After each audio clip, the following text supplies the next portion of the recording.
러시아의 대문호 톨스토이는 55세 되던 해에 그의 저서 신학론에서 이런 고백을 했습니다. 55년을 살아오는 동안 15년의 소년기를 제외하고는 안식을 경험하지 못했습니다. 아니, 안식을 알지 못하고 살아왔습니다.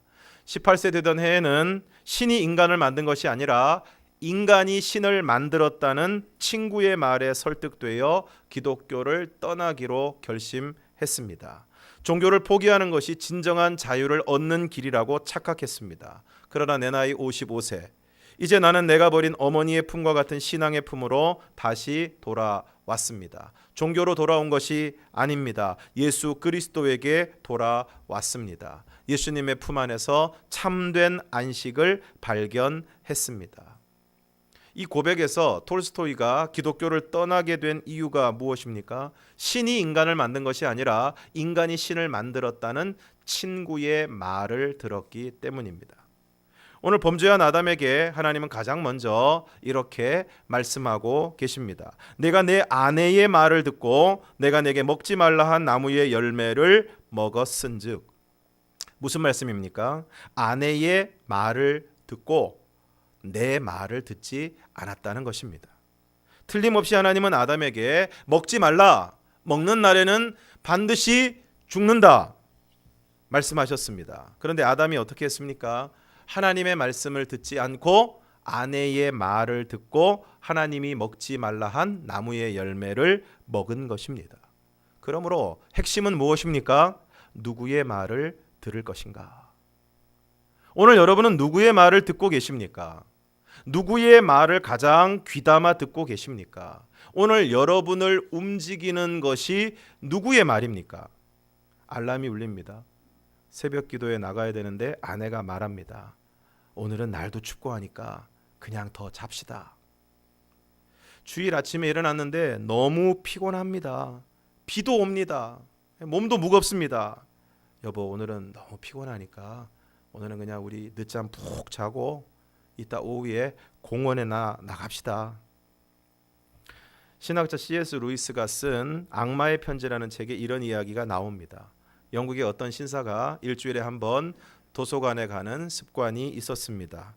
하루는 그가 습관을 따라 도서관에 가서 읽을 책을 이렇게 고르고 있는데 그날따라 종교 서적에 눈이 머물렀습니다. 그리고 그 종교 서적을 보는 동안 이 신사의 마음에 이런 마음이 들었습니다. 하나님은 어떤 분일까? 하나님은 나와 어떤 관계가 있을까? 그가 이런 생각을 하고 있을 때 그의 마음속에 사탄이 찾아와서 이렇게 속삭였습니다. 그런 골치 아픈 생각을 뭐 하려고 하냐? 곧 점심시간인데 쓸데없는 생각하지 말고 밥이나 먹어. 신사는 조금 전에 일어났던 하나님에 대한 생각을 억제하고 식당에 가서 점심을 먹는데 또다시 하나님에 대한 생각이 떠올랐습니다. 그러나 또 사탄이 그의 마음속에 찾아와 속삭였습니다. 밥 먹으면서 소화 안 되게 뭘 그렇게 골똘하게 생각하냐? 일단 밥이나 먹고 생각하자. 식사를 끝내고 다시 하나님에 대한 생각에 깊이 잠기려고 하는데 사탄이 또 방해를 합니다. 그런 생각은 한가할 때 해도 되잖아. 오늘은 집에 가서 할 일이 많으니 다른 날 생각하라고. 결국 신사는 하나님에 대해 아무런 지식도 얻지 못한 채 도서관을 나왔습니다. 사탄은 집으로 돌아가고 있는 신사의 뒷모습을 보면서 미소를 띄었습니다. 사탄이 사람들을 유혹할 때 즐겨 사용하는 몇 가지 단어가 있습니다. 그 첫 번째는 이 정도는 괜찮아. 뱀이 여자를 유혹할 때 뭐라고 이야기를 했습니까? 먹어도 괜찮아. 안 죽어. 먹어도 괜찮아. 아니, 오히려 하나님과 같이 된다. 둘째, 딱 한 번만. 여러분, 사탄이 사람들이 술을 권할 때 오늘 나랑 소주 2병 먹자 이렇게 얘기하지 않습니다. 딱 한 잔만. 딱 한 잔.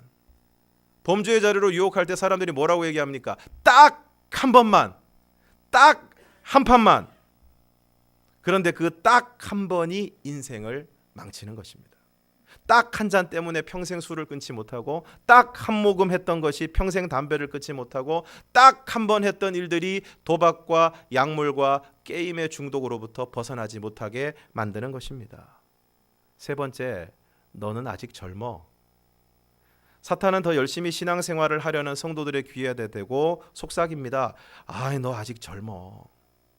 더 있다가 주님을 위해 전적으로 헌신하면 되잖아. 50부터 하면 되잖아. 60부터 하면 되잖아. 손주들 다 키우고 하면 되잖아.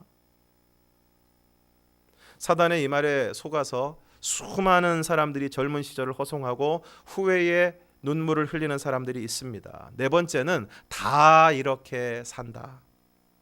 어느 날 마음을 고쳐먹고 오늘부터는 내가 신앙생활 바르게 해야 되겠다. 거룩한 삶을 살아야 되겠다. 정말 헌신을 제대로 해야 되겠다. 그러면 사탄이 이렇게 이야기를 합니다.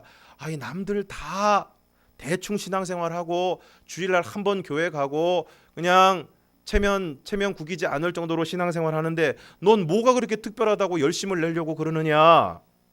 그러면서 믿어도 적당하게 믿고 교회를 다녀도 적당하게 다니라는 것입니다. 이게 생각해보면 맞는 것 같습니다. 가만 보면 누구는 원래 설교 본문에는 이 화창한 날에 이렇게 되어 있는데 갑자기 오늘 비가 오는 바람에 누구는 이 비 오는 날에 밖으로 나가려고 하면은 또 우산도 챙겨야 되고 비도 맞아야 되고 또 비 오니까 몸도 무겁고 무릎도 쑤시고 이런 날은 그저 그냥 집에서 푹 뜨끈한 데 누워서 더 몸을 지지고 몸을 편안하게 하면 좋은데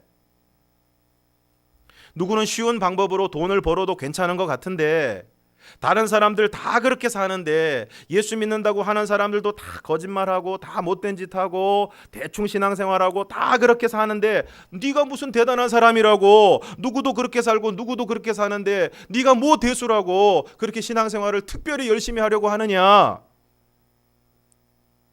우리의 마음속에 끊임없이 들려오는 목소리입니다. 그래서 결국 바르고 성실한 신앙의 자리에서 떠나서 살다가 대충 믿음도 신앙도 다 잃어버리고 다 까먹는 깡통 인생, 쪽박 인생이 되는 것입니다. 사랑하는 성도 여러분, 오늘 여러분은 누구의 말을 듣고 계십니까? 오늘 어떤 이야기를 들을 때 여러분 마음이 혹하고 귀가 솔깃하십니까? 목사들은 이렇게 했더니 교회가 부흥했다. 그러면 귀가 솔깃합니다.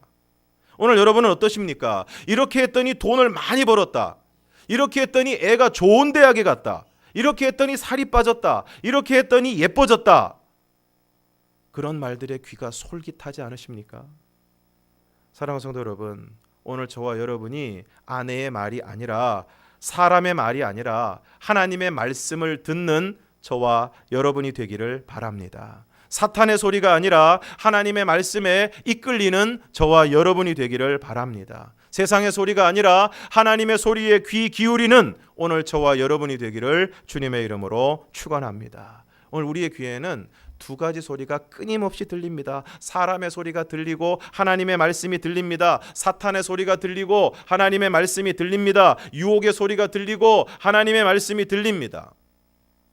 40일을 주야로 금식하신 예수님 앞에 사탄이 나타납니다. 그리고 말합니다. 내가 만일 하나님의 아들이여든 명하여 이 돌들로 떡덩이가 되게 하라. 예수님이 말씀하십니다. 사람이 떡으로만 살 것이 아니요 하나님의 입으로 나오는 말씀으로 살 것이라. 사탄의 소리에 말씀으로 대응하십니다. 오늘 우리의 생각과 마음에 사탄의 소리가 들릴 때 우리는 말씀으로 대응해야 하는 것입니다. 그리고 사탄이 지극히 높은 산으로 가서 천하만국과 그 영광을 보여주면서 만일 내게 엎드려 경배하면 이 모든 것을 내게 주리라고 했을 때 예수님이 말씀하십니다. 사탄아 물러가라. 기록되었으되 주 너희 하나님께 경배하고 다만 그를 섬기라 하였느니라. 그러므로 유혹의 소리가 들릴 때 어떻게 해야 됩니까? 그것이 뱀이든 아내이든 사탄이든 유혹의 소리가 들릴 때 우리는 주님과 같이 사탄아 물러가라. 주 너희 하나님께 경배하고 다만 그를 섬기라 하였느니라. 무슨 말씀입니까? 사탄의 소리가 아니라 하나님의 말씀을 들어야 한다는 것입니다. 오늘 우리에게는 항상 유혹의 소리가 들리고 하나님의 말씀이 있습니다. 오늘 우리의 가장 중요한 선택은 누구의 말을 들을 것인가? 오늘 저와 여러분이 유혹의 소리가 아니라 하나님의 말씀을 듣는 사람이 되시기를 바랍니다. 사탄의 유혹이 아니라 하나님의 말씀을 듣고 순종하는 저와 여러분이 되기를 주님의 이름으로 축원합니다. 그런데 안타깝게도 하나님의 말씀이 아니라 아내의 말을 듣고 선악과를 따먹은 아담에게 어떤 일이 일어납니까? 17절에서 19절을 우리가 함께 읽겠습니다. 17절에서 19절 시작. 아담에게 이르시되 내가 내 아내의 말을 듣고 내가 내게 먹지 말라 한 나무의 열매를 먹었은즉 땅은 너로 말미암아 저주를 받고 너는 내 평생에 수고하여야 그 소산을 먹으리라. 땅이 내게 가시덤불과 엉겅퀴를 낼 것이라. 내가 먹을 것은 밭의 채소인즉 내가 흙으로 돌아갈 때까지 얼굴에 땀을 흘려야 먹을 것을 먹으리니 내가 그것에서 취함을 입었음이라. 너는 흙이니 흙으로 돌아갈 것이니라 하시니라. 죄를 지은 아담 때문에 땅이 저주를 받습니다.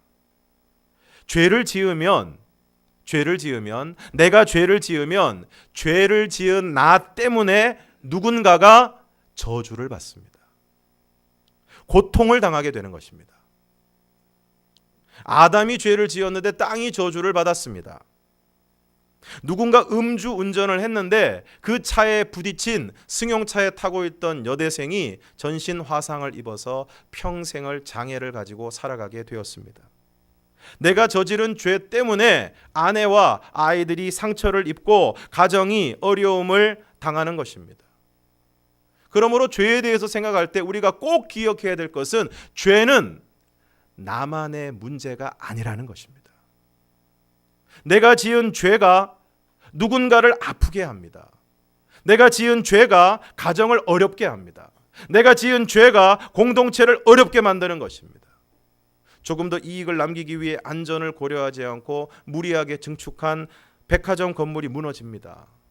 설계도에 따라 자재를 넣지 않고 철근을 제대로 넣지 않은 다리가 무너집니다. 얼마 전 뉴스에서 학교 식당에 납품하는 음식의 조리 실태를 보도한 적이 있습니다. 위생을 고려하지 않은 공간에서 형편없이 만들어지는 음식들이 그대로 우리 아이들이 방앗간처럼 드나드는 그 매점에서 팔리고 있는 것입니다. 조금 단가를 낮추기 위해서 그렇게 형편없는 시설에서 형편없는 설비를 가지고 음식을 만들고, 그리고 그 음식이 단가가 낮고 더 높은 마진을 얻을 수 있기 때문에 그것이 학교 매점들에 유통이 되고 또 그것들이 아이들에게 버젓이 팔리고 있다는 것입니다. 그 실태 보도를 하면서 기자가 거기 일하시는 한 분한테 이렇게 질문을 했습니다. 이거 이렇게 만드는 음식 여러분 자녀한테는 먹이실 수 있겠습니까? 그랬더니 그분이 대뜸하는 말이 우리 애들은 먹으면 안 되지요. 죄를 쉽게 생각하지 말아야 할 것은 내가 지은 죄 때문에 누군가 씻을 수 없는 고통을 당하고 누군가에게 평생 지울 수 없는 상처를 줄 수 있기 때문입니다. 어린 시절부터 어머니에게 폭력을 휘두르는 아버지가 있습니다. 술을 먹고 들어오는 날이면 어김없이 어머니에게 폭력을 휘둘렀습니다. 그 가정의 아들, 그 가정에서 자란 아들이 방송에 나와서 이렇게 이야기를 했습니다. 그런 아버지 때문에 나는 내가 결혼하는 것이 두려웠다. 왜냐하면 내가 아버지가 너무 미웠지만, 그 어머니를 때리는 아버지가 너무 미웠지만 내가 결혼하면 나도 아버지처럼 될까 봐 결혼하는 게 두려웠다는 것입니다.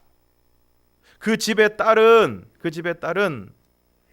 그러한 집에서 탈출하기 위해서 어린 나이에 결혼을 했다는 것입니다. 아무리 힘들어도 아버지가 어머니를 때리는 우리 집보다는 낫겠다는 생각으로 결혼을 서둘렀다는 것입니다. 여러분, 죄의 영향력은 무서운 것입니다. 아담 한 사람의 죄가 얼마나 무서운 결과를 낳았습니까? 그러므로 우리는 생각해야 합니다. 내가 지은 죄 때문에 누군가가 고통을 당할 수 있다는 것을, 관계가 깨어지고 가정과 공동체가 어려움을 당하게 된다는 것을 우리는 기억해야 하는 것입니다. 이처럼 아담의 범죄로 말미암아 땅이 저주를 받게 되고, 그래서 이제는 사람이 평생 수고하여야 그 소산을 먹게 되었습니다. 그래서 이제는 얼굴에 땀을 흘려야 먹을 것을 먹게 되었습니다. 범죄 이전에는 여호와 하나님이 그 땅에서 보기에 아름답고 먹기에 좋은 나무가 나게 하셨습니다. 강이 흘러서 동산을 적셨습니다. 그리고 그것을 경작하며 지키게 하셨는데, 이때 경작하는 것과 범죄 이후에 얼굴에 땀이 흘러야 먹을 것을 먹게 되는 그 수고는 비교할 수 없는 것입니다. 땅이 가시덤불과 엉겅퀴를 냅니다. 한마디로 먹고 살기가 쉽지 않은 것입니다. 얼굴에 땀이 흘러야 먹을 것을 먹으려는 말씀이 참으로 뼈저리게 다가옵니다. 그리고 흙으로 돌아가게 되었습니다. 너는 흙이니 흙으로 돌아갈 것이니라. 원래는 그렇지 않았습니다. 그러나 먹지 말라 한 나무의 열매를 먹었기 때문에 땅이 저주를 받고 평생에 수고하여 먹을 것을 먹게 되고, 그리고 마침내 흙으로 돌아가게 된 것입니다. 그래서 모든 인간은 죽습니다. 공평하지 않은 세상에서 모든 인간에게 절대적으로 공평한 것이 있습니다. 그것은 모든 인간은 죽는다는 것입니다. 왕도 죽고 거지도 죽습니다. 부자도 죽고 가난한 사람도 죽습니다. 잘생긴 사람도 죽고 못생긴 사람도 죽습니다. 똑똑한 사람도 죽고 무식한 사람도 죽습니다. 인간에게 가장 두려운 것은 죽음입니다. 그래서 아무것도 모르는 것 같은 아이들도 서로 싸울 때 아이들한테 뭐라고 이야기합니까? 너 죽는다? 너 죽을래? 인간의 모든 위협의 근원에는 죽음이 도사리고 있습니다. 그래서 인간은 죽지 않기 위해 애를 씁니다. 그러나 죽습니다. 아무리 애를 써도 죽음을 피할 수는 없습니다. 수명을 조금 연장할 수 있을지는 몰라도 죽음을 극복할 수는 없습니다. 보톡스를 맞아서 얼굴을 팽팽하게 할 수 있을지는 몰라도, 운동을 열심히 해서 80대 할아버지가 20대 청년과 같은 근육을 소유할 수 있을지는 몰라도 죽음을 피할 수는 없습니다. 이것이 죄의 엄중한 결과입니다. 최초의 인간은 하나님의 말씀에 불순종했고 그리하여 죄를 지었고 그 죄로 말미암아 인간은 죽게 되었습니다. 그런데 20절에 아담이 그의 아내의 이름을 무엇이라고 부르고 있습니까? 20절을 우리가 함께 읽겠습니다. 20절 시작. 아담이 그의 아내의 이름을 하와라 불렀으니 그는 모든 산자의 어머니가 됨이더라. 아담이 그의 아내의 이름을 하와라고 부릅니다. 그런데 하와의 뜻이 무엇입니까? 성경 나나주에 보니까 하와의 뜻이 뭐라고 했습니까? 생명입니다. 생명입니다. 아니 이게 무슨 뚱딴지 같은 장명입니까?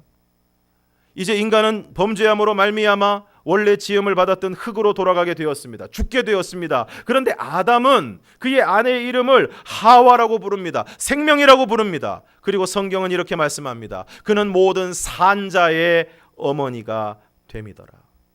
하나님의 하와의 뜻은 생명이고 하와는 죽은 자의 어머니가 아니라 모든 산자의 어머니가 되었다고 말씀하고 있습니다. 너는 흙이니 흙으로 돌아갈 것이라는 선고를 받은 아담이 하와의 이름을 생명이라고 부릅니다. 죽음의 선고와 하와의 이름을 부르는 것 사이에 어떤 일이 일어났는지 알 수 없습니다. 그러나 중요한 것은 죽음의 선고를 받은 아담이 아내의 이름을 생명이라고 불렀다는 것입니다. 그리고 여호와 하나님이 아담과 그의 아내를 위하여 가죽옷을 지어 입히십니다. 무화과 나무 잎으로 만들어 입은 치마는 시간이 지나고 햇볕에 마르면 바스라지고 말 것입니다. 그러면 더 이상 그들의 부끄러움을 가리지 못하는 것입니다. 그런 그들을 위하여 하나님께서 가죽옷을 지어 입히십니다. 가죽옷을 만들기 위해서는 어떤 동물이든지 간에 그 동물의 희생이 필요합니다. 누군가의 희생을 통해서 가죽옷이 만들어지고 하나님은 그 옷을 아담과 그의 아내에게 입혀 주십니다. 이와 같이 하나님은 그의 아들 예수 그리스도의 희생을 통하여 우리의 모든 죄를 덮어주시고 사하여 주시는 것입니다. 그리하여 오늘 우리는 생명을 얻게 되는 것입니다. 죽음을 앞둔 모 기업의 회장이 자신의 주치의에게 6개월만 더 살게 해주면 자신의 재산의 절반을 주겠다고 했다는 이야기가 있습니다. 죽음을 앞에 둔 인간에게 필요한 것은 돈이 아닙니다. 권력이 아닙니다. 쾌락도 아닙니다. 죽음을 앞에 둔 인간에게 필요한 것은 바로 생명입니다. 흑으로 돌아갈 것을 선고받은 아담은 놀랍게도 생명의 소망을 보았습니다. 그런 아담에게 하나님은 누군가의 희생을 통해 가죽옷을 지어 입히셨습니다. 이것은 바로 여자의 후손으로 오시는 예수 그리스도의 희생을 통해 모든 인간의 죄를 용서하시고 그들에게, 오늘 저와 여러분에게 생명을 주실 것을 예표하고 있는 것입니다. 그러므로 오늘 예수 그리스도께서 우리를 위하여 십자가의 죽으심으로 우리의 모든 죄가 사하여졌음을 믿는 우리에게는 생명이 있습니다. 예수 그리스도를 믿음으로 예수 그리스도로 옷 입은 우리에게는 생명이 있습니다. 사랑하는 성도 여러분, 오늘 우리는 누구의 말을 들어야 합니까? 뱀의 말입니까? 아내의 말입니까? 끊임없이 들려오는 세상의 소리입니까? 오늘 저와 여러분이 하나님의 말씀에 귀 기울이고 그 하나님의 말씀을 듣고 그 하나님의 말씀에 순종하는 오늘 저와 여러분이 되기를 주님의 이름으로 축원합니다. 또 한 가지 기억해야 될 것은 죄의 결과는 참혹하다는 것입니다. 죄의 영향력과 파급력은 무섭다는 것입니다. 아담이 죄를 지었는데 땅이 저주를 받습니다. 아담의 범죄로 우리 모두는 지금 얼굴에 땀이 흘러야 먹을 수 있습니다. 내가 죄를 지으면 내 죄로 끝나지 않고 내가 지은 죄로 말미암아 누군가가 고통을 당하고 아픔을 겪고 관계가 깨어지고 가정과 공동체가 어려움을 당하게 되는 것입니다. 오늘 우리는 사랑하는 사람을 아프게 하고 고통스럽게 하는 죄를 결코 짓지 말아야 할 것입니다. 자기만 생각하고 자기 이익만 생각하고 자기 쾌락만 생각하고 나만 좋으면 된다는 생각으로 죄를 짓고 그 범죄함으로 말미암아 누군가를 아프게 하고 힘들게 해서는 안 되는 것입니다. 그럼에도 불구하고 오늘 우리에게는 생명의 소망이 있다는 것입니다. 창세기 3장은 형벌로 끝나지 않습니다. 창세기 3장을 우리가 흔히 타락장이라고 부르는데 타락장은 타락으로 끝나지 않고 소망으로 끝나고 있습니다. 아담이 그의 아내의 이름을 생명이라 부르고 하나님이 가죽 옷을 지어 입히는 것으로 이어집니다. 죄의 결과는 참혹합니다. 그러나 그러한 인간을 위하여 가죽 옷을 지어 입히시는 하나님의 사랑은 오늘 우리에게 생명의 소망을 주시는 것입니다. 그러므로 오늘 우리는 어떻게 해야 됩니까? 오직 하나님의 말씀만 듣고 죄를 멀리하고 생명의 소망을 향해 나아가는 오늘 저와 여러분이 되기를 주님의 이름으로 축원합니다. 함께 찬양하겠습니다.